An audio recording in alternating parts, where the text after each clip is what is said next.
Hola, ¿cómo están? Bienvenidos a la clase 2 de tercer grado, formación cívica y ética. Como ustedes recordarán, la vez pasada estábamos viendo la diferencia entre violencia, agresividad y conflicto, ¿no? Y decíamos que esto es algo que se va construyendo todos los días. Y que además hay diversas formas de reaccionar, ¿no? Tú puedes decidir si, si eres agresivo, si eres violento, si eres conflictivo, entendiendo las diferencias de cada uno de esos elementos. Hoy vamos a seguir con el artículo 4, pero vamos a hablar del derecho al matrimonio. El derecho al matrimonio es un derecho que está establecido como un elemento que se copia, ¿no?, durante la reforma de Benito Juárez con el registro civil y proviene de los sacramentos cristianos. Uno de los debates más actuales que hay es esto de las leyes de convivencia entre personas del mismo género, principalmente por el lenguaje, porque se llama matrimonio, y matrimonio es un término tomado del cristianismo. Pero la Constitución habla del derecho al matrimonio. Dice que toda persona tiene derecho a elegir con quién casarse, ¿no?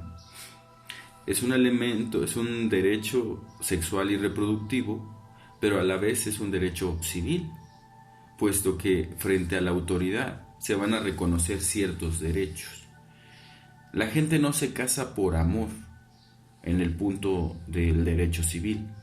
Se casa para establecer una sociedad de convivencia, ¿no?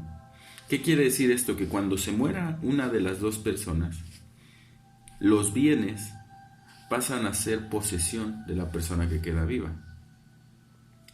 Que además, si hay hijos en la relación, ambos tendrán la responsabilidad, no solo moral y ética, sino legal, de atender a esos hijos.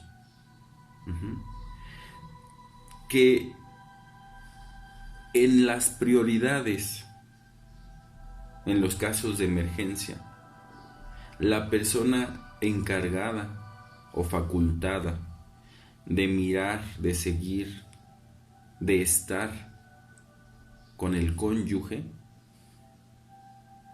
es la persona que está en el contrato matrimonial o en el acta matrimonial. Por ejemplo, si una persona está internada de urgencia, de gravedad, los padres, los hijos, los hermanos pasan a segundo término. Quien debe estar ahí en primera instancia legalmente es el esposo o la esposa. Legalmente en el sentido de la posibilidad de acceder, no es que sea obligatorio que esté. Sin embargo, se le da prioridad porque está en este contrato, ¿no?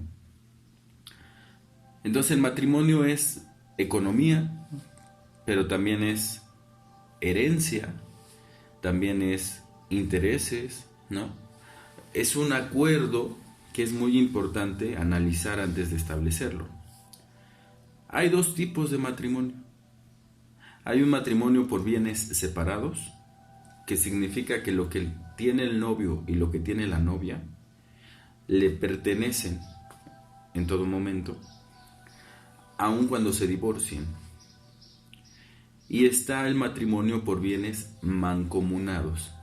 Quiere decir que cuando se casan las personas, los bienes se mezclan, por así decirlo. Y entonces lo tuyo y lo mío pasan a ser un nosotros. El problema de este tipo de matrimonios es que cuando viene el divorcio, se debe hacer la separación de bienes. Se debe dividir al 50% y al 50%, puesto que es un matrimonio mancomunado. En el caso de los bienes separados, cuando hay un divorcio, las pertenencias de la novia le pertenecen, como dice, valga la redundancia, y del novio lo mismo. Lo único que se dividirá en ese momento será lo que se creó durante la relación. Ujú.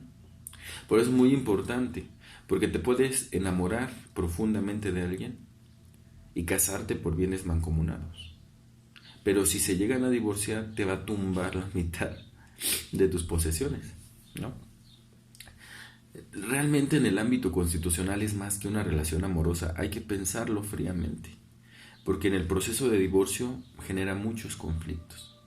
Lo que sí no está sometido a debate, por ejemplo, son las pensiones alimenticias. Cuando viene el divorcio, el padre o la madre quien tendrá que entregar la pensión o la manutención del hijo. Se suele pensar, por ejemplo, que en el caso de las mujeres que se quedan con los niños y no dan dinero, pues no dan nada, ¿no? Sin embargo, eso es una gran mentira, porque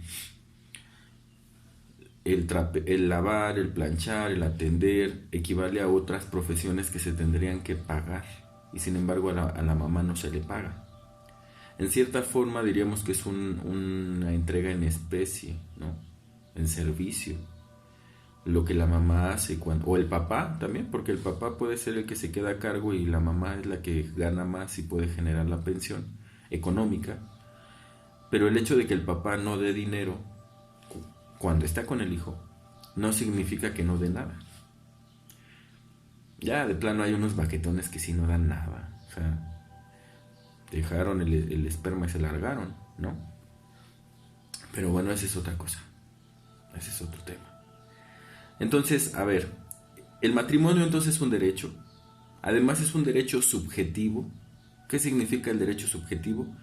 Que ahí está el derecho, tú decides si lo tomas o no lo tomas. No es una obligación, no te tienes que casar a fuerza, pero tienes la posibilidad. Entonces la pregunta es,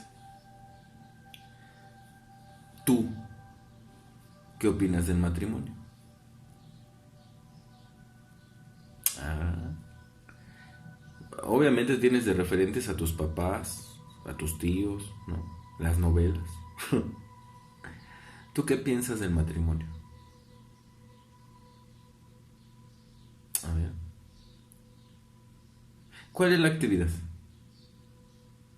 Vas a realizar una tabla de 2 columnas en donde vas a poner cuáles serían los pros y los contras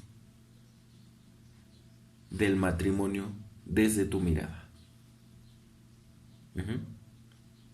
¿Qué ves positivo y qué ves negativo? ¿Es necesario el matrimonio? Sí es necesario.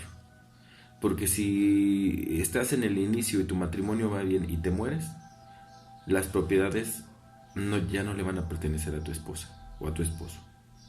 Ujú. Pero, no sé, ya les estoy haciendo la tarea.